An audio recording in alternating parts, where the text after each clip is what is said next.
and thank you for being with us today. Thank you for the opportunity. I'm going to attempt to share my screen now, so just bear with us for one moment while we switch screens, and perhaps Theresa, whilst you're still there, you could tell me whether you can see the first slide of my screen now. It looks good, Jill.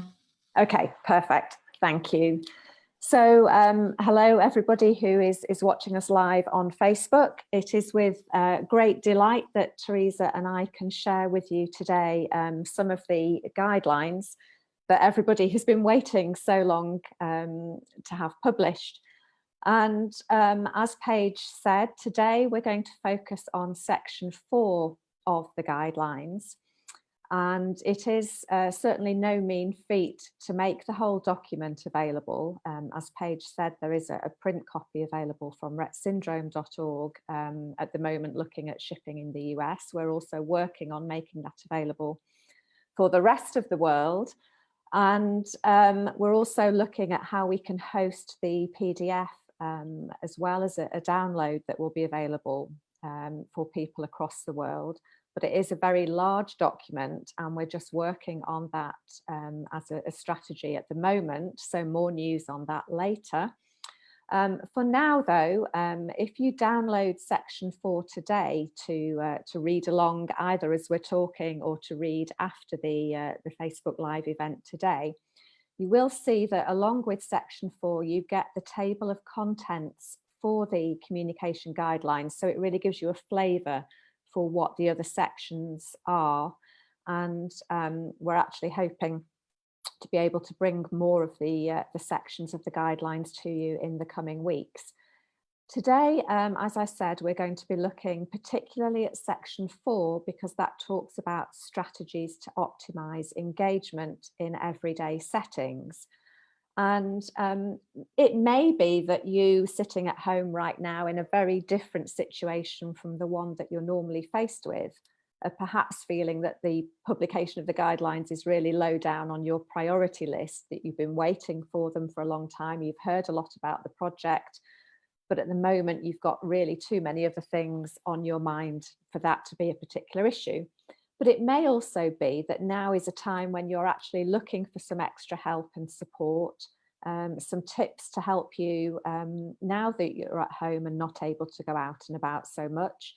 Or it may be that you find you have actually got time to sit and maybe read some more information and build up your knowledge and skills, perhaps as a professional. If you're listening to this webcast today, it's also something that you think, oh, now that I've got some extra time, I can also read some extra information to help me going forward and supporting families and individuals once we're back into the normal flow of things. Section 4, we're hoping will really have something that everybody can take away from it. We're not looking at very specific intervention strategies or assessment techniques, but things that you can embed into everyday life. And one of the things that we're really keen for people to take on board is that the communication skills of individuals with Rett syndrome will fluctuate. And that isn't just from day to day or week to week, but it can be from moment to moment throughout the day. And as you, as parents and caregivers at home now, will be absolutely aware, there are many factors within your child with Rett syndrome, be they a young child or an adult, that influences them from moment to moment. So it may be that it's related to their breathing abnormalities and inconsistencies. It may be that it's relating to seizures. It may be that it's relating to gastrointestinal issues or sensory regulation issues. And actually in the guidelines in section 3, which precedes the section that we're talking about now, we really do explore a lot of those issues and how they can impact on communication. So the kind of top tip that we begin with in section 4 is to say that it's perfectly normal to expect inconsistency, and that just because you see somebody react or interact in a certain way at one moment and then in a different way the next moment doesn't mean that they can't achieve or can't do something, but their body is having to deal with a number of different scenarios at that time. And one of the things that actually can be really helpful is to develop a personal communication passport for sharing information with other people who are coming into contact with your son or your daughter. And communication passports can be built in many different ways.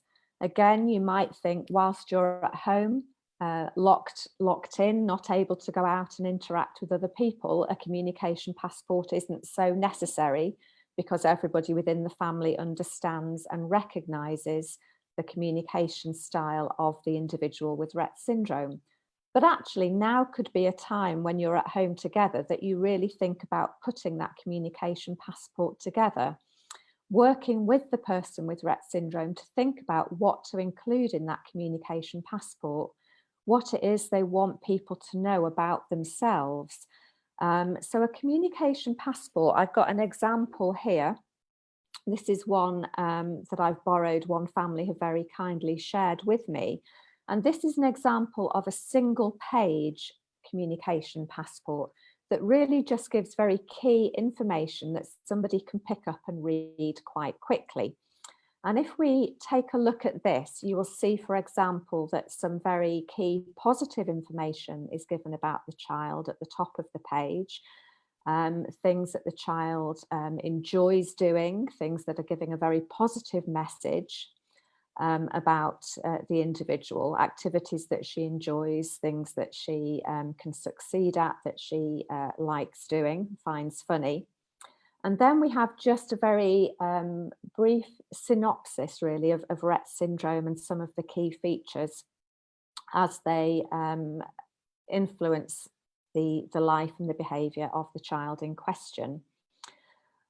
Then we have also on the page here some information about some things that perhaps impact for this particular individual that might make her kind of upset at times, and that people may need to know and to recognise and to understand. Also on here, we have some of the positive tips and points about communication and expressive communication and how the child is able to communicate with other people, how she uses her eyes for indicating yes or looking away for no, how she uses her computer that is controlled by eye gaze as well, and what other people need to do to help her to use that. So in a very short few sentences, it's getting that key information across. Here we have some information about her understanding and how people need to be aware that just because she can't speak doesn't mean that she can't understand, and what some of the signals are that shows when she's getting frustrated. And that's really reinforced in the final section on the page as well, about her learning potential and her ability to learn. And I think that this is a really nice example of how you can get across a lot of information in just a single page. Now, there are many ways of making a communication passport. And on this slide here, I've put a link to a website by Call Scotland, who give lots of information and templates for different forms of communication passports, some of them really being quite complex and several pages long. But they give advice and templates about what kind of information you can include on those pages. So actually, if you're looking for a project at home, something that you can actually do very productively with the time when you're at home together, then maybe creating a communication passport is something that you might want to think about. And Jill, before you go on, Sure. If I can just circle back to inconsistency and relate the passport to educating individuals about inconsistency. We hear from a lot of families that in IEPs, teachers or therapists will write that an individual with Rett syndrome must display a skill 80 or 90% of the time before they will consider that the individual has mastered that skill or can really legitimately do this skill. In the communication passport, you have an opportunity to describe the situations and activities in which your loved one with Rett syndrome is more likely to be able to demonstrate a skill, and what are the features of a situation that may cause them to perhaps not be as responsive. And this could be due to internal or external factors that they are experiencing. So you can write about those kinds of situations so that your loved one with Rett syndrome can be really understood by people who may be less familiar with them. Yeah, exactly. And I think that's very true, Theresa, exactly why you would want to use a communication passport. And I think it's also important to point out that in the communication guidelines, that whole kind of point about inconsistency is something that we want to stress.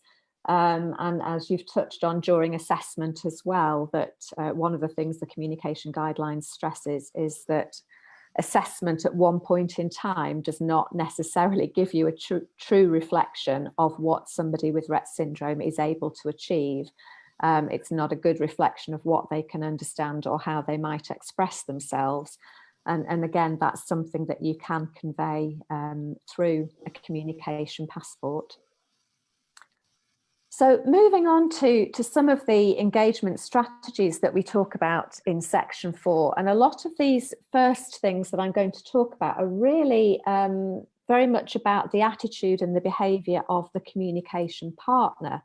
And by communication partner, we really mean anybody who is interacting with the person with Rett syndrome. So you as a parent, a grandparent, a brother, a sister, immediate family members, then you are likely to be very key communication partners who are there every day in the life of someone with Rett syndrome.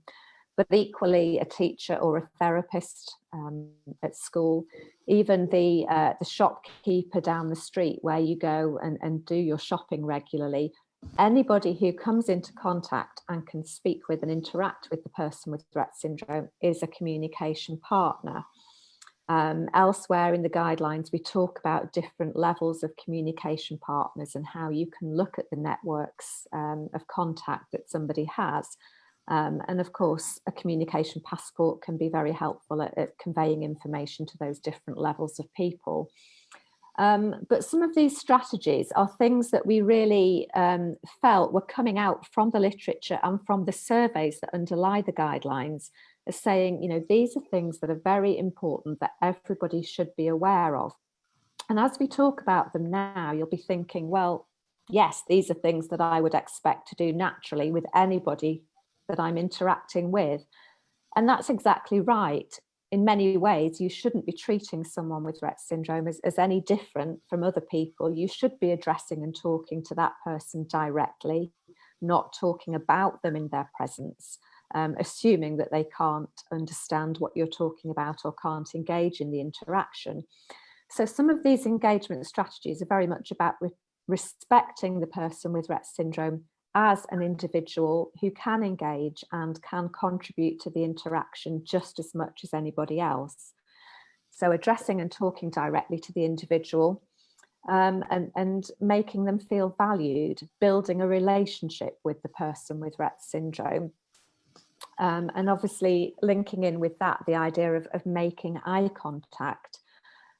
Is a way that not only do we know people with Rett syndrome are very good at using their eyes to communicate with us, but by us deliberately setting out to make eye contact, we can also pick up on very subtle communication signals that somebody may be giving out. And you know yourself that by making eye contact, it's very much about that building up a relationship and fostering that feeling of closeness with someone and being able to learn and read each other, reading kind of emotions and communication signals. Now, we use the term on this page, multimodal communication. So there we're really talking about using everything at your disposal, looking at facial expression, looking at body language, looking at using gestures yourself when you're talking to support what you're saying, using an augmentative and alternative communication system. Now, that may be that it's a low-tech system, such as a picture board or a communication book, or it may be a high-tech system, such as an eye gaze controlled computer. But it shouldn't be that you think that only one mechanism or one mode of communication is appropriate for every situation, because we know ourselves we use multiple ways of communicating in different situations, and so it is for anyone with Rett syndrome. We should be using multimodal communication and bringing in as many different styles and methods of communication as we can in different situations and different circumstances. Now, I have a video here that very kindly one of my colleagues and two families with a child with Rett syndrome have agreed to share with us today and to make available for you to watch as well. And in this video, you will really see some examples of what can be achieved by all of the things that we've just talked about. So looking at using eye contact as a way of building and fostering and furthering communication, using multimodal communication, looking for those signals, looking at, again, how you respect the individual with Rett syndrome and their ability to contribute to the conversation. So perhaps pausing and waiting for them to take a part in the conversation, looking at how you can bring in this example, a low-tech communication book into the communication situation, and how you can also build the interaction between individuals with Rett syndrome and people in the environment. So I'm going to play the video now. It lasts for about 2.5 minutes. I'm not going to speak during the video. I hope that it will be loud enough for you to hear the interaction that's going on. Perhaps, Theresa, if there is a problem with the volume, you can let me know, because you will hear it differently from me. And I can talk over it if I need to explain what's going on, but hopefully we can watch the video and you'll be able to hear it self. Okay.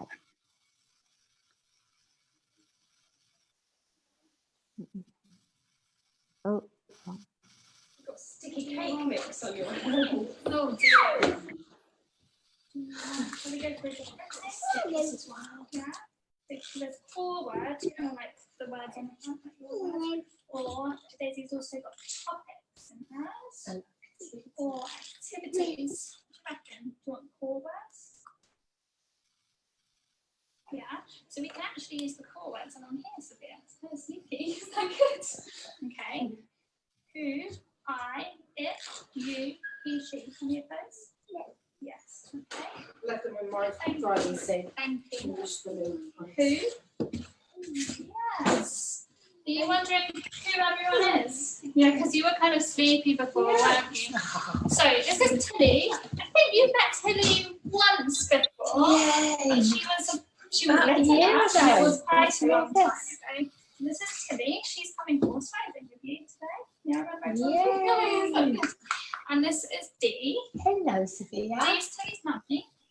And this is Daisy. And Daisy's the lady that made this book.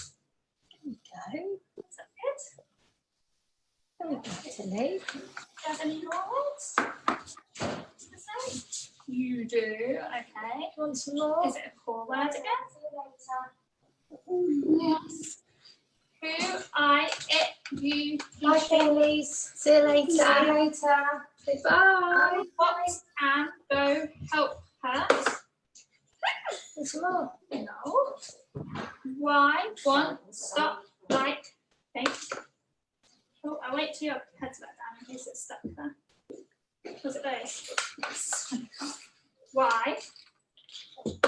Why? Oh. Do you wonder why they're here? Yeah. Okay, so Tilly also knows Simona. Throw food Yeah, all and you know over that you, you're Tilly. going to Sorry, see sorry. Simona tomorrow.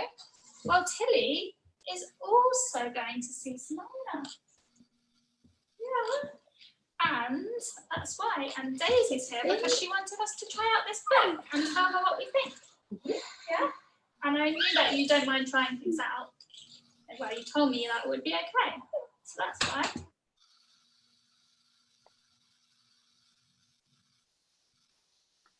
Do you want to Oh, join? sorry. There's some strange noise in the background. I don't know whether everybody else can hear that. I don't. Okay.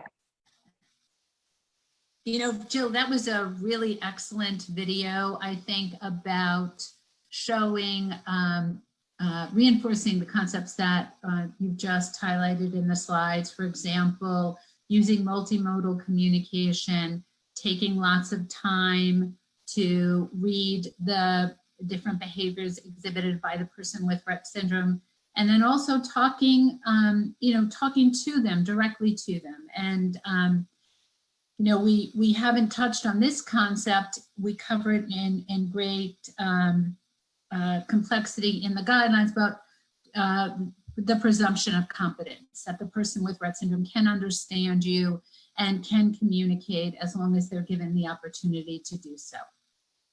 Yeah, I mean, I think that video showed so many good strategies that we could talk about for a lot longer now. But yeah, certainly the idea of engaging with the individual as though they are able to take part in the conversation on an equal footing, and the communication partner is there to facilitate and offer that way into the conversation. So making eye contact, waiting and looking, the expectation that the person with Rett syndrome will be able to respond and to contribute, the wait time for that response, knowing how to read their behaviours.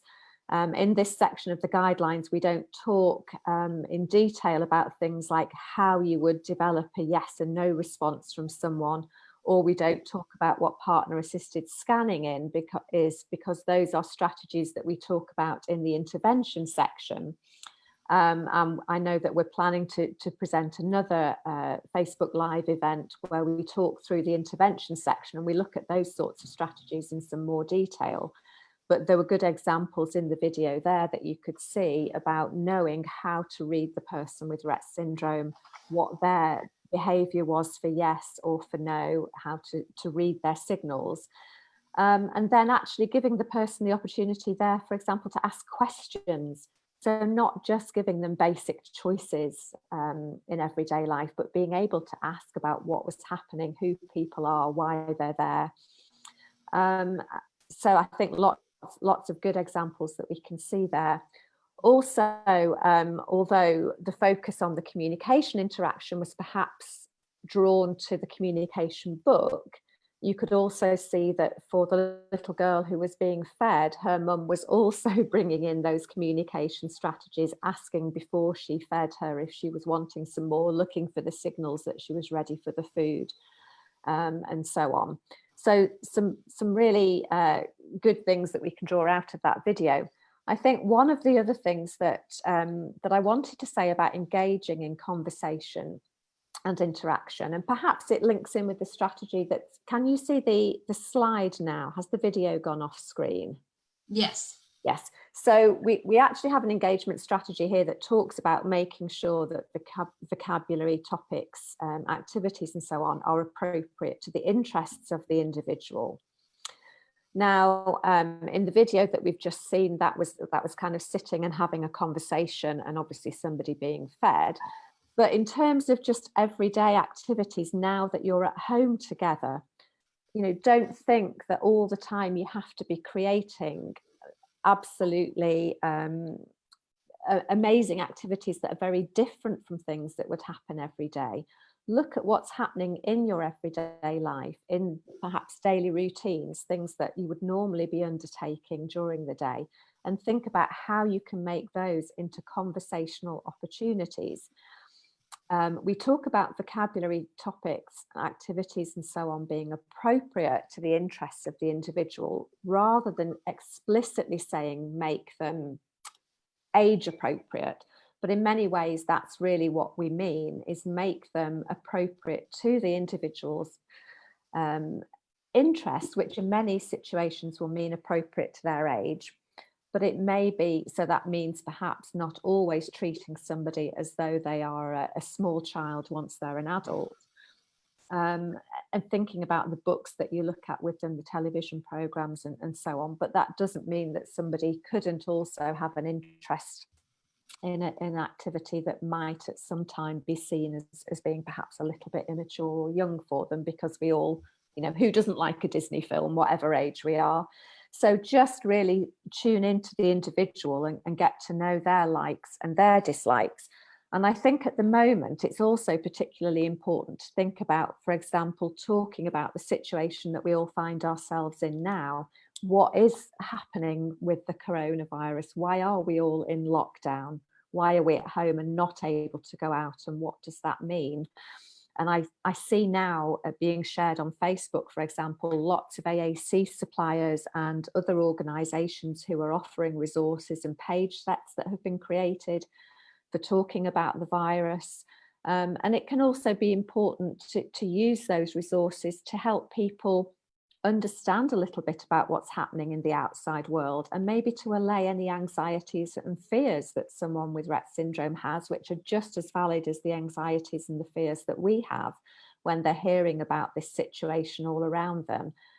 So thinking about the vocabulary and the topics may also mean thinking about conversations that are not so easy to have, but really should be addressed with the individual. I think that also leads in here to adapting natural situations and activities so that opportunities for communication are created. So whilst you're at home now, again, what are the natural kind of routines and things that you would go through during the day? What are the demands that are being placed on you, for example, to do homeschooling, and how are you going to fit that into your day? It maybe feels as though you've got a lot that's perhaps out of your usual routine and a lot of demands being placed onto you. Communication in many ways isn't an extra demand, it's part and parcel of what you're doing during the day, and just thinking about how those activities and events become natural opportunities for communication.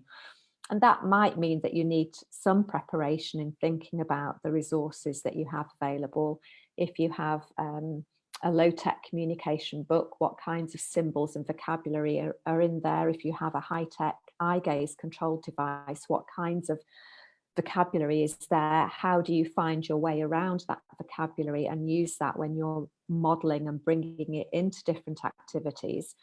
And modelling, for example, is a technique or a strategy that we talk about in the intervention section as well. So we'll be talking some more about that in our next Facebook Live event.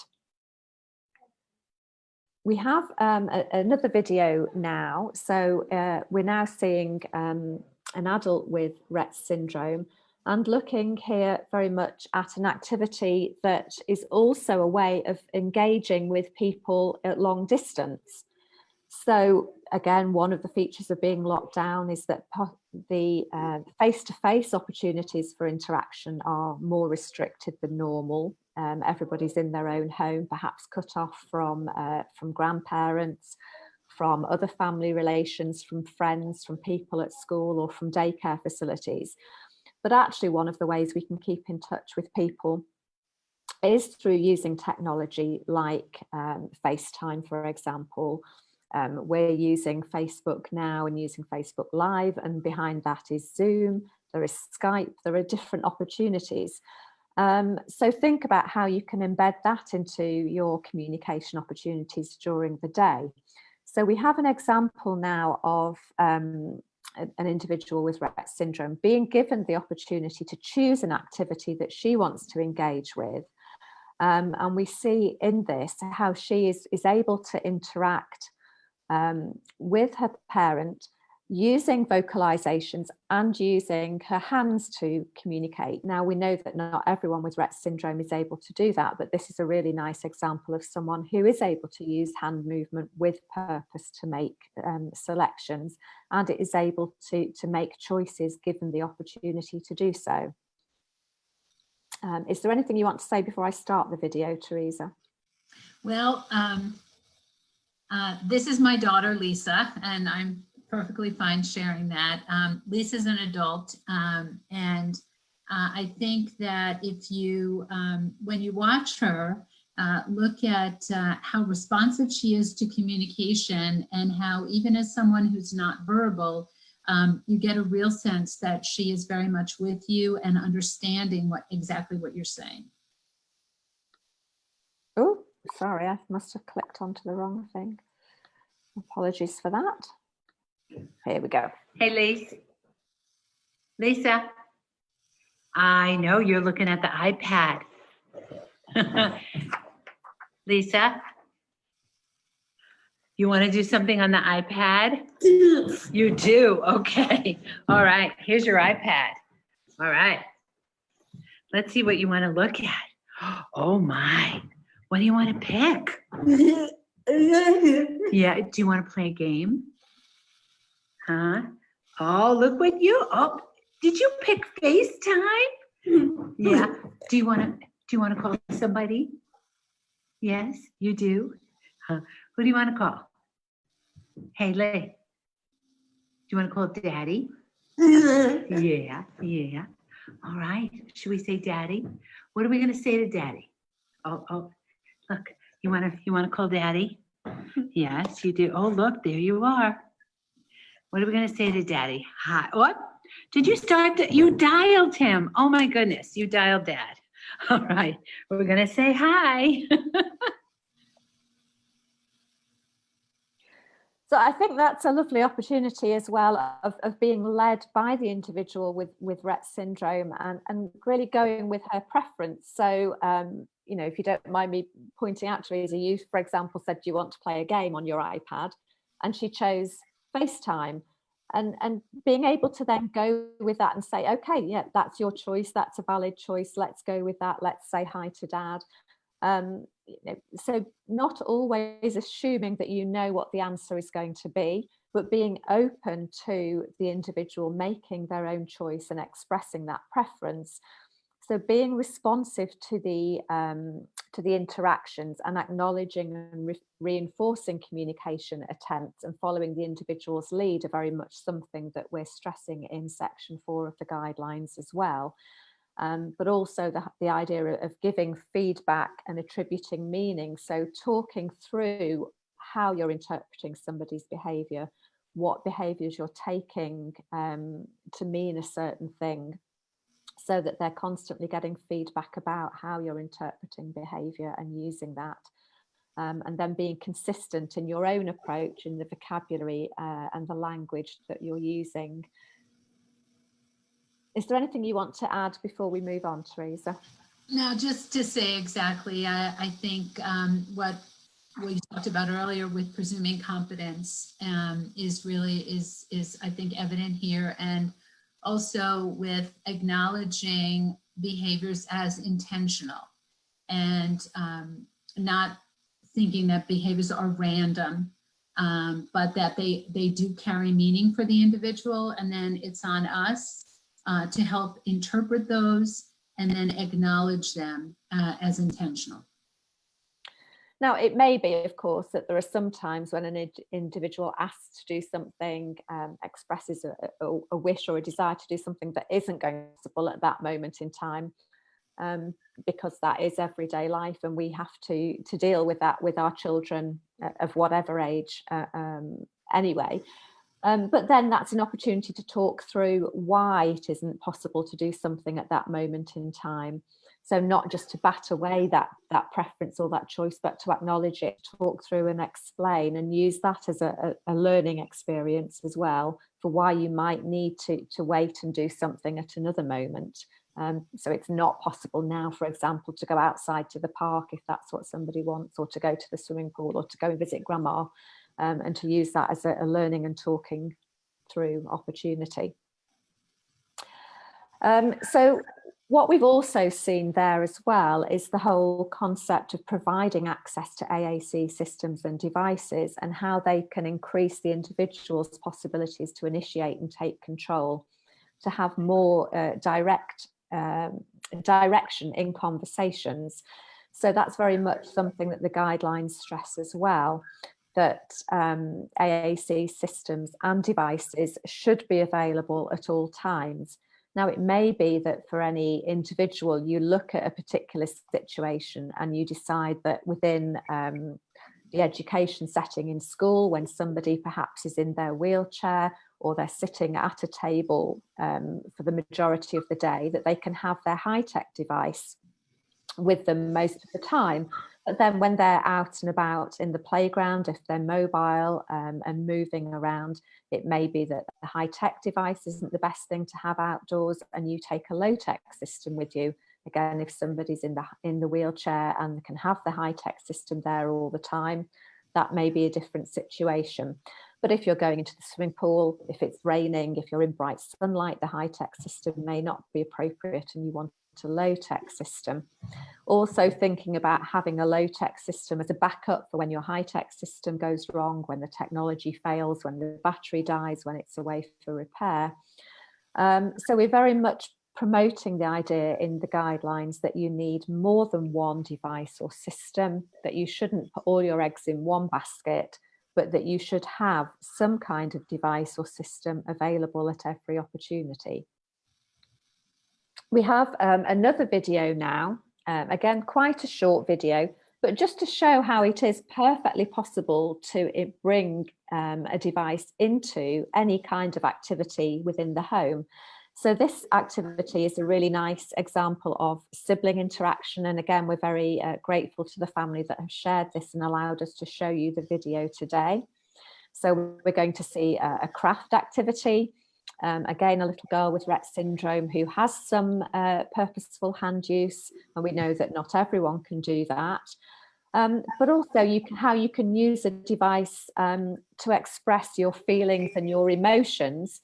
And it may not always be to say that you're happy, but actually to show that you're not happy with something, and it can reinforce the multimodal communication, so you can see the body language, the vocalization, the facial expression going along with the vocabulary that's being selected on the high-tech device. Any comments before I click play, Theresa? No, I think we'll just go right to the video. Oh, what keeps happening there? Sorry. There we go. That's so silly. You think it's really silly to be painting eggs? That's great. You think it's great? That's great. I think perhaps you'd like it if you let yourself. Cute. Cute. What's cute? I don't know, maybe it's making. That's so silly. What do you think of Patrick's egg? He's painting. I think. Absolutely. You think absolutely? I think Esme's protesting. Hmm? Cute. You think it's cute, really? Absolutely. I think you're going through Back. lots of different things. I want to talk with you. Yeah, go for it. Tell me, why are you cross? Mommy, why Mhm. did you talk? I thought it looked. That's so silly. That's so silly. I know it's silly, That's but humour me. Humour That's me. great. This is fun. Cute. More words. Hmm? Don't you throw that egg.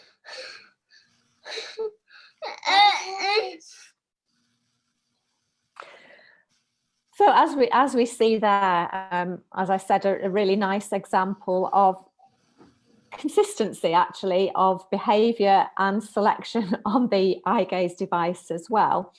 Now, we can see there that she perhaps wasn't so happy with that activity, and she was using the device to try and express some of those frustrations. Perhaps it doesn't always give the answer as to what it is exactly that's frustrating her, why she's unhappy. It may be that she's tired. It may be that she's experiencing reflux at that moment, that she's uncomfortable, needs to get out of the position that she's in. It may be that she just doesn't want to engage with that activity at the moment. It may be that with a bit of talking through and persuading, after reluctance to join in, she may actually settle to the activity.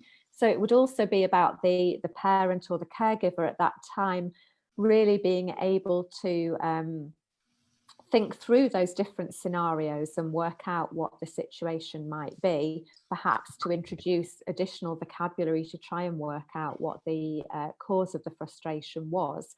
But it's really a way of again, looking at all of the communication signals that the individual is able to give and how you can use a high-tech device alongside other aspects of multimodal communication in an everyday situation in the home. Anything that you'd like to add? Yeah, I love how the sibling activated the device. You can see then how much a part of their life the device is, in that he's responding to it and then he's using it to communicate on something that he wants to convey. So I thought that was really absolutely. And I think maybe also not being afraid to have it out when you've got paint around, for example, that it can just be a natural part of that activity, that it's not seen as something that is different or something to be scared of using and incorporating in a natural way.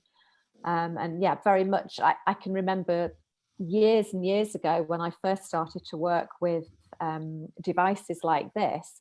In fact, before I was really involved in the Rett syndrome world, but there was very much a time when people would be saying, oh, don't touch that device. It's, you know, it belongs to that person and there's nobody else in the family can touch it and siblings can't touch it. And I think it's actually a really positive thing that has now moved on, and everybody is very much talking about how you can use a device to model and how other people can be making selections on the device, bringing siblings in to show that it's an acceptable form of communication. So we're going to move on now to some more strategies that we outline in section 4 of the guidelines, and I'm going to hand over to Theresa. Thanks, Jill. And I think we've mentioned this already, but one of the recommendations we make in the guidelines is to keep communication in the here and now. And this is especially important for early communicators because as we're trying to help an individual expand their vocabulary and expand the vocabulary that they can use to communicate, certainly not just requests, but commenting, questioning, protesting, like we saw that little girl just do. As people learn new words, we want to help them by linking what's going on with the vocabulary items so that they can understand the meaning behind the word. So when you are trying to teach or expand an individual's vocabulary, it's often very helpful to make the topics to be about what's happening right then and there. And what we know about individuals with Rett syndrome is that for most of them, their receptive language capacity, or what they understand, often far exceeds what they can talk about. So as you introduce new situations, teach about new content. So for example, as Jill was talking about why they're not going to school now, why they're not engaging in social activities. It's important to talk and give them concrete examples so they can link the underlying meaning behind what you are trying to explain with the symbols that they would use to communicate about them. Now, as we increase complexity, we want to think about decreasing the motor demands. So we could go on to the next point, Jill. So what this means is we want to think about the cognitive load of a task. So how complex of a task how complex the task is that you are presenting.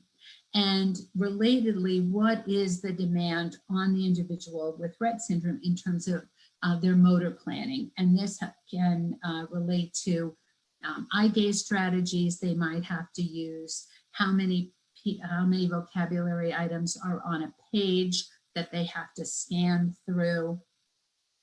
So if you are asking someone to do something that is much more complex, the level of support that the communication partner provides should be increased so that the motor planning, it does not interfere with their ability to convey their intention.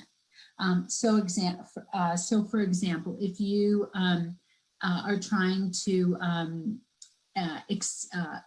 offer, say, a much more complex page than what they're used to, and you have lots of choices on a page, you can introduce a technique called partner-assisted scanning. And this is a technique that we go into lots of detail in the intervention section of the guidelines.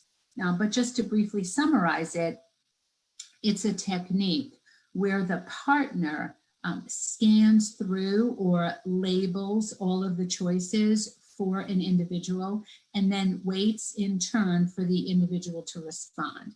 And we saw that technique demonstrated in that first group conversation video that we showed today, where the adult was labeling the choices and then waiting to read the little girl's responses. So that kind of a strategy can be used, especially when you have a newer situation and you want the individual not to have too much complexity, so they cannot show you exactly what they do, what they're able to do. So now we can go on to the next slide, and you'll see a blank screen here. We're about to show you a video, but I just want to introduce it. This is a mom and a daughter, and the daughter is a young adult using an eye gaze device. And you'll see what they're talking about is very much a context in the here and now. And I want you to look at some of the strategies that the mom is using. She's using waiting, so she's waiting for her daughter to respond. She's acknowledging the responses that are made by the eye gaze system, all of them as intentional, and she's reading her nonverbal behavior. So if we can start the video. Cookies. Cookies? Cookies. Food talk. Cookies. More cookies? More. More.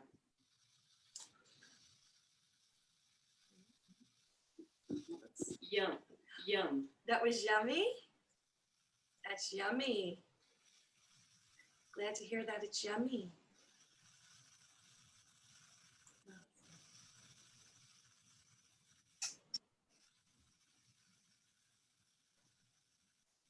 More. Okay. More. All done. All done. All done. Okay. All done. Thanks, Jill. So I think that's a great opportunity to see a mom being really patient. And obviously she knows her daughter's communication really well and how she waits to give her opportunities to communicate. Do you have anything you want to add there, Jill? No, I think I'm happy with what you said. Okay. All right. So then we'll go on to the next strategy. So individuals may need help to regulate their levels of alertness and their readiness to participate in daily living and educational activities. And as Jill mentioned earlier, we have a section in the guidelines where we talk about the features of Rett syndrome, the different behaviors, the different manifestations of Rett syndrome, and each of those behaviors affect on communication. And one of the things we talk about is we talk about varying levels of alertness and fatigue. And this is something that is really important for us to be able to understand and to read in terms of the behaviors exhibited by the individual with Rett syndrome, because we want them to be calm, ready to learn, and able to interact and communicate. And if they have an internal or an external factor that affects their alertness and their readiness to participate, they may not be able to show their best skill. So we want to be very aware of that. So if we go on to the next bullet, we want communication partners to pay attention to behaviors that indicate the need for some kind of change. And that could be a change in position, a break in activity, or another kind of strategy. Now, what we have included in this section, and for those of you who have downloaded it, this is on page 29. We have a sensory regulation chart, and we want to express our gratitude to Judy LaRiviere, an occupational therapist from California, who has created this sensory regulation chart, and she has given us permission to include it in the guidelines. And it's based on the traffic light system.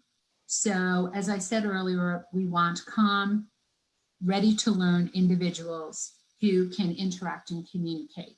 And if you are ready to learn and have good, say, homeostasis, so you're in a good situation, you're calm, then that's a green light situation. And individuals can move into yellow, which would be moving out, slightly out of that ideal situation, to red, which would be a more extreme situation. And individuals can become under active or under responsive, and they also can become overactive or over responsive.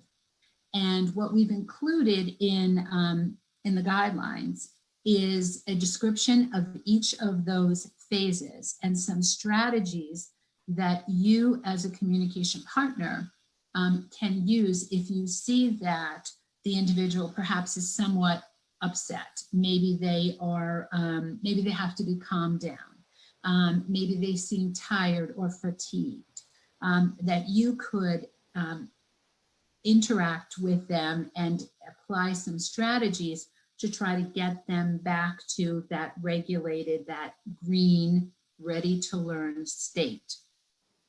So if they are understimulated or seem like they are fatigued, there might be some strategies like giving them a physical break, giving them a snack, playing music that might ramp them up a little bit so that they are more responsive.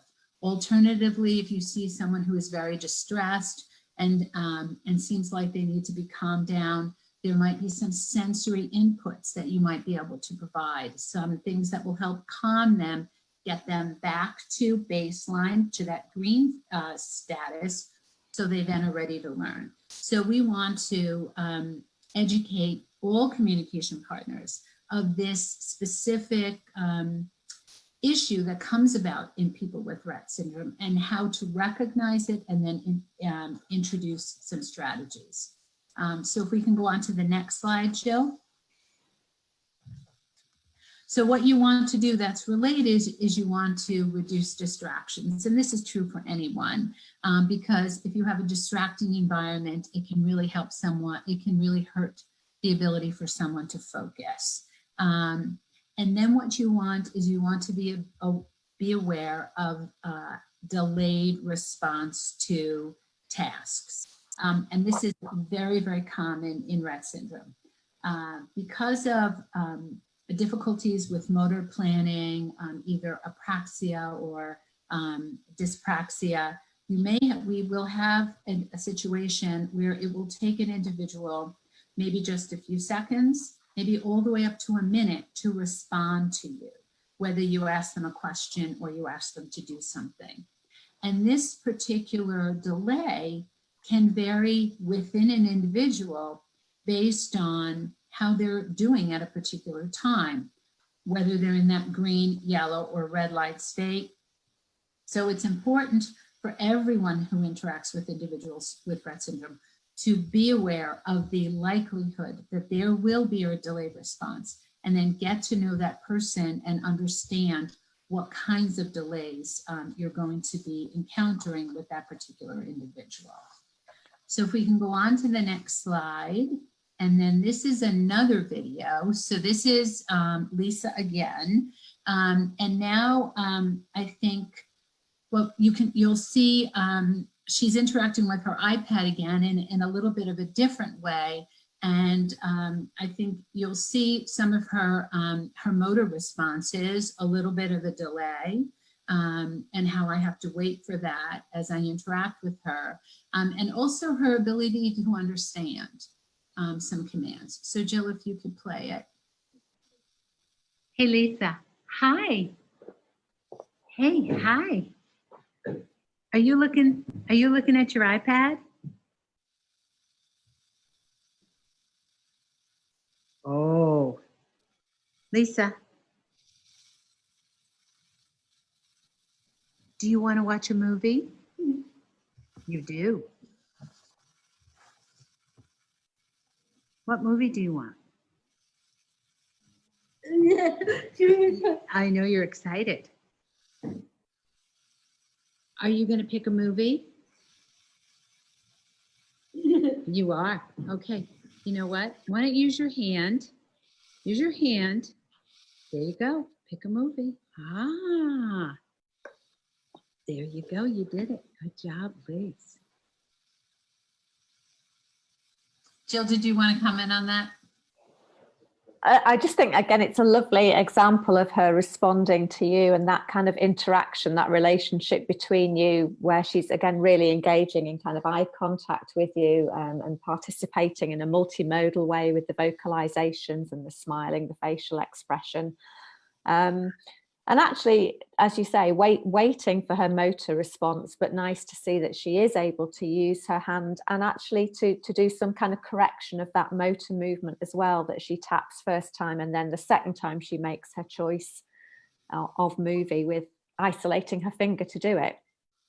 But yeah, kind of a lovely interaction. And I think also to show that, you know, there are definitely times when there's nothing wrong with letting somebody watch a movie that is their preference, that we all like times when we can kind of chill out and watch a movie, which is not the same as letting somebody just sit in front of a TV or a film for the whole day without having something more purposeful or constructive to do. But definitely there is time for that. Yeah, great points. The other point I want to make is, you know, Lisa is an adult and her hand skills are much better than they were now than when she was a child. And I think that's good information for people. This talk is not really about advancing motor skills, but I think she's an example of someone whose motor skills did get better as she got older. And did she, sorry, just as a question, did she have a specific program focusing on helping her to develop those skills? She's had occupational therapy essentially her whole life, and her occupational therapist, when she was a teenager, after she got her diagnosis of Rett syndrome, put her on a hand strengthening program, and then encouraged her and encouraged us to have her do more things with her hands as she got older. And with practice, she has gotten much better. So it is possible. So I think that's important for people to hear. So I think we should go on to the next slide. And then, so these are the strategies that Jill and I wanted to present to you today on behalf of the rest of the project team. You have a section, one section of the guidelines. To order a printed copy of the entire guidelines, go to this link, communication.rettsyndrome.org. The cost is $10, and as you heard, right now shipping is within the US only. Here's the link, communication.rettsyndrome.org, to download section 4 if you have not yet done so. And then for any inquiries about international orders or about the potential for a downloadable PDF of the entire guidelines, please reach out to Jill directly, and here is her email. Jill, did you want to say anything about that? Anything else about that right now? I think, well, just as I mentioned at the beginning, really, the intention was always to be able to make the guidelines available to everybody and to make it available as a PDF. We are aware that because it's a big document, it's 116 pages in its printed form, that does make potentially for a PDF that's really quite large for people to handle online. But we are looking very much at how we can host that online, both in its full form and as a series of separately downloadable chapters, so that you can perhaps just access a particular section if that's where your interest lies at one particular moment in time. And as we sort out the website to host that, then I will be contacting all of the national parent associations who we contacted during the course of the project, with a link that they can access the PDF through, and all the people that contributed to the project as well, you know, very much will be looking at ways of distributing that to them. We're also going to look at whether there are ways that we can make shipping available if people want the print copy, because I think sometimes people do like to be able to hold a physical copy in their hand, and it can be easier to read and to share and distribute to people. But also, if you want to look at making a translation into another language, then that's again something that we've always had in mind, that we would be open to working with different countries on once the guidelines were published in English. And I know that a number of countries are now kind of raring to go to get the translation ready in their own language. Then please do contact me so that we can work out a strategy with you for developing that translation. The guidelines do have a copyright on them, but to the extent where we allow you to translate them, as long as you come to us to get that permission first. So please make contact with me if you've got any queries at all about the guidelines in any shape or form, and if I need to pass it on to somebody else to deal with them, I can do that. And then perhaps just the final thing to say is that we've mentioned a few times during the course of this event that we are planning to do another Facebook Live event with rettsyndrome.org to look at some of the intervention strategies that we talk about in section 8 of the guidelines. So things that we've mentioned briefly today, like developing yes and no responses. What do we mean by partner assisted scanning or modelling? Or even what are the differences in kind of aided language displays or robust language systems, then those are things that we talk about in the intervention section. And we've really tried to pick out 2 sections that we think are probably most relevant and pertinent to you in the current climate whilst you're sitting at home in lockdown. So those are the 2 that we're really focusing on in terms of Facebook Live events at the moment. We need to just firm up the date and time for the next Facebook Live event, and we'll be talking to Paige after today's Facebook Live closes, and we'll publish the date and time as soon as we've got that agreed. Great. So do we turn it over to Paige now? I think so, yes. So I think, shall I stop sharing my screen, Paige? Yeah, I think that would be good. And then we can go live. And if we have a few questions in the queue, I know it's been a long session, but an incredibly valuable one. And if you need to go back to a slide, then you can go back to screen sharing. Okay, so have I stopped sharing my screen now, just to be sure? Yes. Yes, okay, fine. Okay, so thank you. That was incredible. We have so many comments on Facebook saying thank you, great job, beautiful. And I hope if you're on Facebook, you'll go and read all of the accolades that you're getting. There were a number of questions about translations and if the copy will become translated. So thank you for addressing that as well, and the distribution channel. I want to share a couple of comments or direct questions about today's session. And you have to excuse my poor vision as I get a little bit closer to the screen here. Okay, so we have one question from someone who's at home now, and they have an adult with Rett syndrome. And over the course of her life, they've gotten very accustomed to reading her nonverbal cues. But she now has an AAC device. And they're wondering if you can suggest some strategies for how to transition her from a no tech to using tech. For example, like they already know when she wants to eat more, because that was a beautiful video that you showed. But how do you use the Toby to help teach her that without being unreasonable to her, right? So how did that parent get to that beautiful point where her daughter used the Toby to say she wanted more cookies instead of looking to her mom? Can you talk about that a little bit? I mean, one thing that I will say, if I cut in first and then you can respond as well, Theresa, is that I would always say that starting off with a high-tech device should not begin with an expectation on the individual with Rett syndrome to be communicating through it straight away. Now, some individuals do look at it and realize straight away what they have to do with it, and they take to it very naturally and very easily. But to my mind, modeling is something that's really important to do. So for other adults in the environment, for the parents, for example, using the device to model as they speak so that the individual sees what the device can be used for. So as you're maybe during a mealtime or a snack time, as the adult is talking about the snack and offering the snack, to actually pointing to and selecting on the device so that it then speaks out alongside the adult speaking, is a way of maybe making that transition towards seeing how the device can be used within that situation when it's not been there before.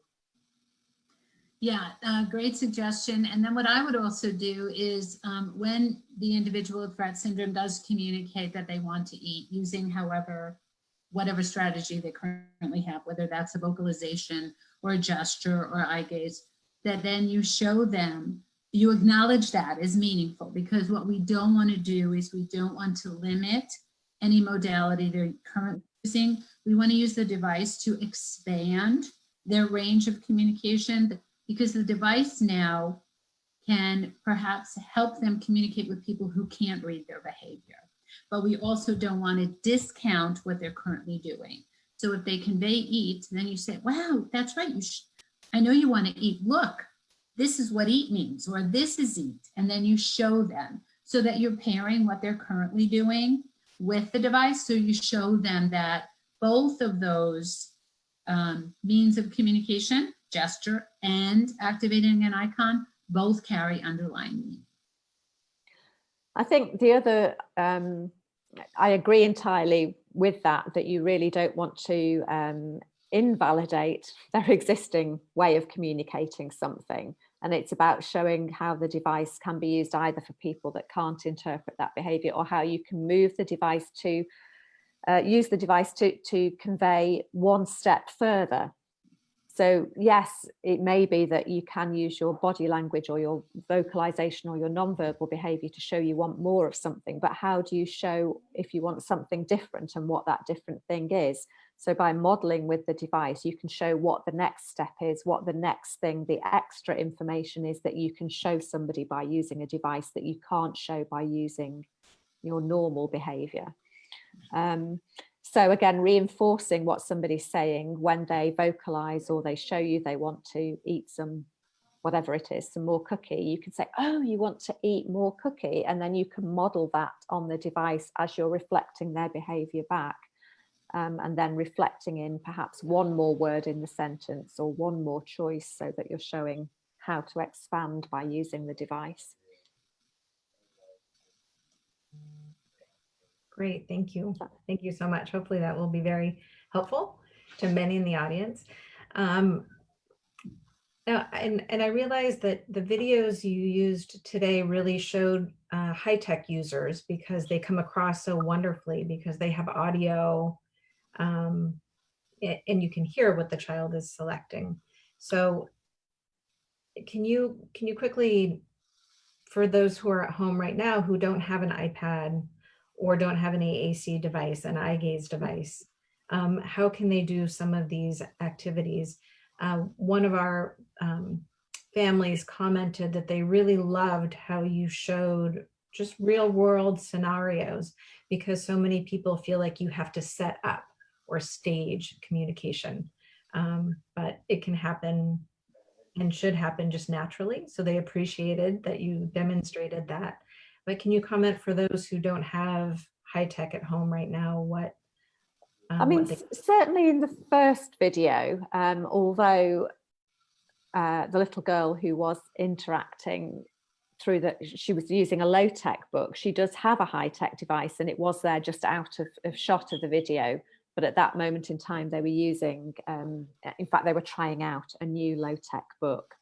Now, that was a very complex and comprehensive low-tech book. If you kind of saw the orange stand that it was on, and it had multiple pages, but at that moment in time, they were on one page that had core words at the bottom. And the communication partner was using that to, as Theresa said, to partner-assisted scan through the vocabulary so that the child could make a selection using her yes and no. Now, it may be that you don't even have, you don't have access to that kind of complex low-tech book when you're locked down at home at the moment. So you really need to know how you start without anything like that. The whole idea of partner-assisted scanning is something that you can use as long as you have some kind of yes response or yes and no response in the individual. You can use partner-assisted scanning verbally without having any tech at all, whether it's low tech or high tech. So you can build in that whole kind of routine of talking through the choices that are on offer. And really, this is something that we're kind of going to cover in the next event, to talk through the strategy more. And we will show some videos of how to use that. But without any tech at all, you can get used to talking through options with somebody. And it may be that it's about very concrete options, choosing out of 4 things that you want to eat, or choosing the next activity that you want to do. But you can also use it to talk about emotions and feelings. And, what did you think of that program on the television? Did you think that it was kind of interesting? Was it boring? Was it scary? Was it funny? Or was it something else? And you maybe don't give more than 4 choices plus something else as your 5th option, because that's too many to remember if you get a very long list. But then you would tell somebody what those options were. Then you would go back slowly, one at a time, pausing to look for their yes or their no response after each one. I think we need to kind of talk about that in perhaps some more detail and show some video to illustrate it. But it's a technique that can be used with no tech at all, without anything else. But if you want to look at actually using just some very basic symbol boards, then lots of the AAC companies have symbol boards available where you can just download and print out like a single board for a single daily situation. And you can actually, as long as you have access to the internet and a printer, you can print some sheets and some boards, individual boards out at home, and leave them around the house in different rooms for different activities. So the things that you might have in the bathroom or the bedroom or in the kitchen while you're cooking a meal and getting somebody involved in commenting on the cooking process or what they want to eat. There are lots of different boards like that available. Now, in the guidelines, we have some links to some resources, but because it's meant to be an international guideline, and we know that there are different manufacturers and suppliers in different countries and multiple languages, we've tried just to share some links to resources that are free to download. And that are maybe kind of international rather than country specific. And our recommendation is that when people then come to us from different countries to work on translations with them, we look at developing a country specific list of resources that people can link into. But maybe one of the things that we could actually look at making available is that kind of set of links to some of the free online resources that people can access now from home. To look at printing out pages that may be helpful to them. I don't know if you want to add anything to that, Theresa. No, that was fine. They think that was great. Thank you. Thank you. That was great, Jill. And I think we do have a group of communication experts who are compiling those resources right now. So a bit of a preview of something I know that you're already contributing to is a list of those free resources that are out there. And we hope that that will be able to be released very soon, because I think people with internet access at home right now will really greatly benefit from those. And it extends from those communication boards to games that are available that the children can play with their siblings. So that's all coming. Thank you for giving us a little sneak peek about what you'll be talking about next time when we go to section 8. I think that's going to be very, very helpful. We have one more question, and it's not exactly related to today's topic about engagement, but I think it's a really important one. So if you don't mind, let me ask this one more question, and then we'll close out for today. It's a question from a parent of an adult. So their child is out of school, no more IEPs, no more speech therapy. They are asking how do they start again now? So now, if they get this great book, what do they use it, and how do they find a therapist who will start working with their adult with Rett syndrome? Do you have any suggestions? I know, and right now is not the time because you can't get out to find a new provider right now, but maybe they can be doing some research online if you have any suggestions. And it is that, I guess, in some ways that will vary depending on the country that the person's in. So if it's somebody in the US, for example, maybe Theresa can answer that question better than I can.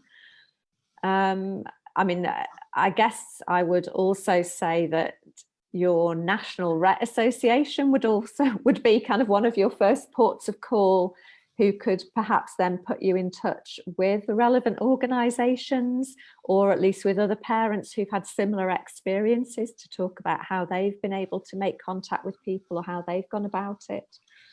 Right. Yeah, what I would add is that in the guidelines, in the guidelines, we talk about different strategies to use, and we try to write, especially the sections on intervention, so that any individual who picked up the book could benefit from it. So our target audience for these guidelines are parents as well as professionals who have limited experience in working with individuals with Rett syndrome.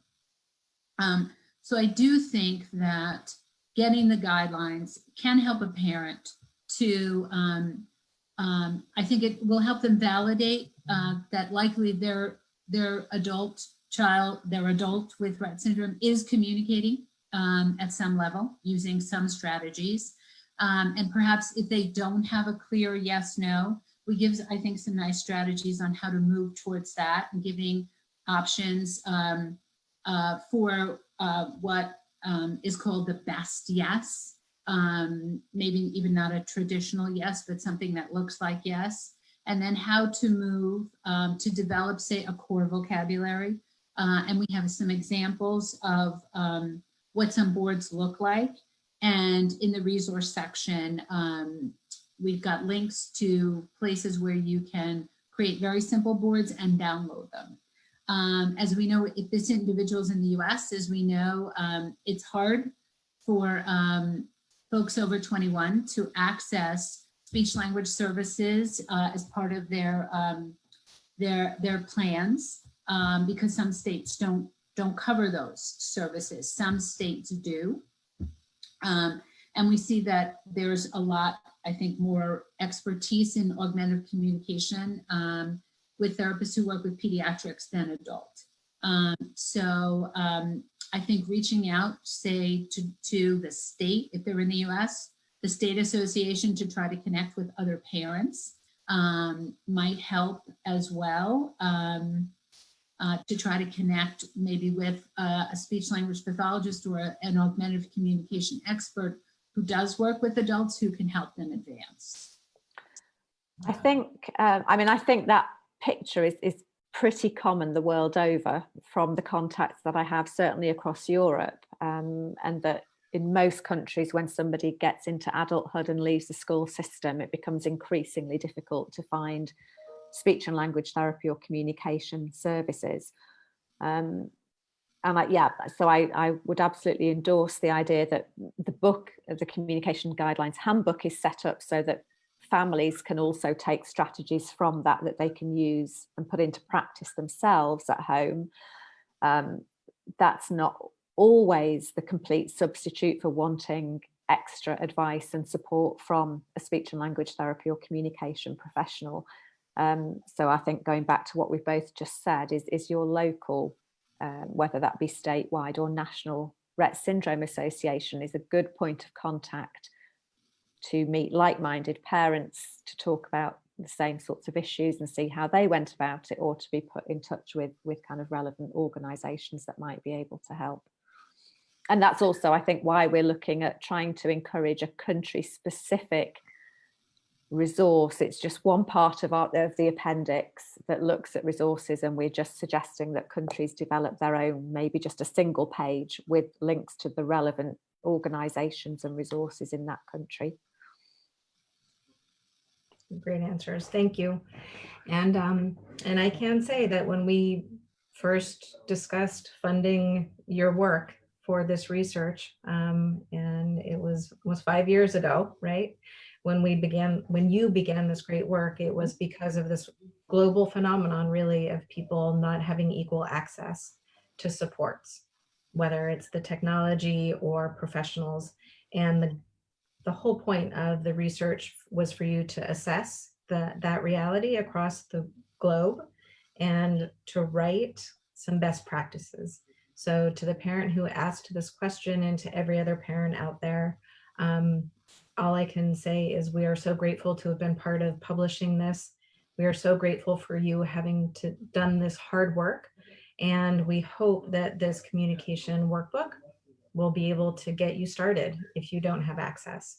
But once you do get the book, join the forums, join the social forums, and talk to other parents, and use our social networks to help each other. That's what we're here for. So I think that was great advice. Okay. Okay. Well, I think that we've been all sitting here for about an hour and a half, and our Fitbits are telling us it's time to get up and move. So as you can tell from the background, it's noon where I am. You can see daylight. Jill, we can see your window. It's the middle of the night where you are. Passed into darkness, yeah.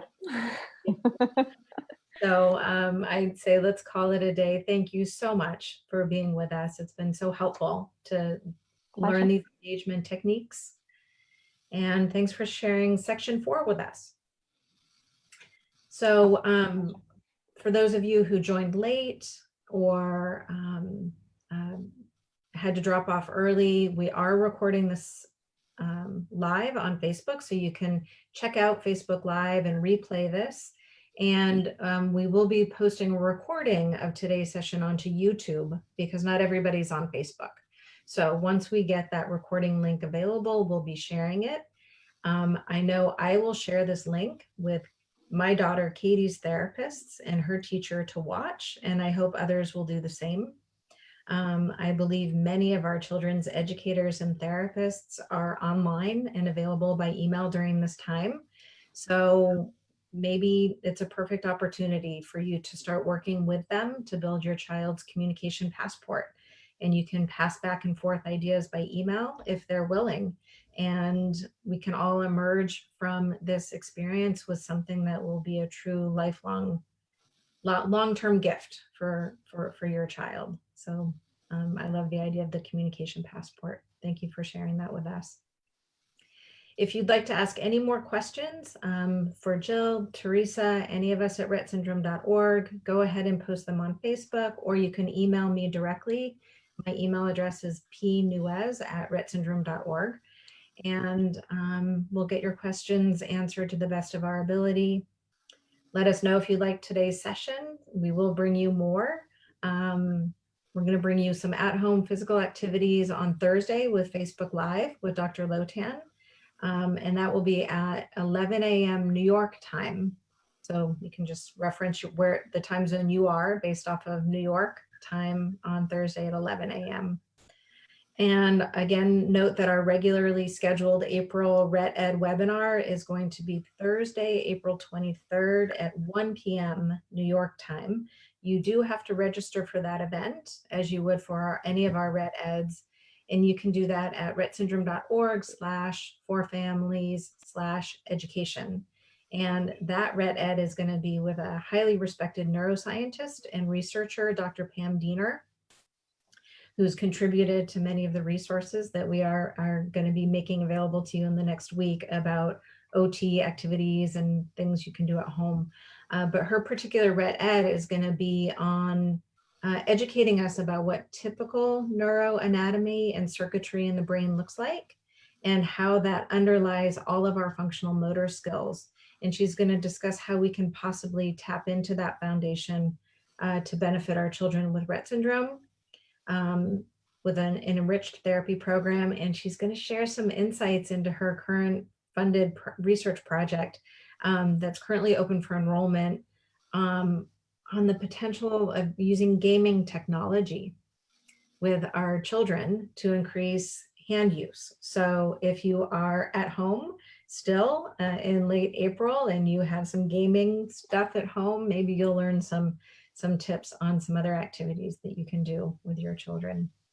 So this is it for today. We appreciate you. Be well. We'll talk to you again on Thursday, and make sure to tune in tomorrow to the NORD live webcast, which will be on dealing with some of our emotional health at this time.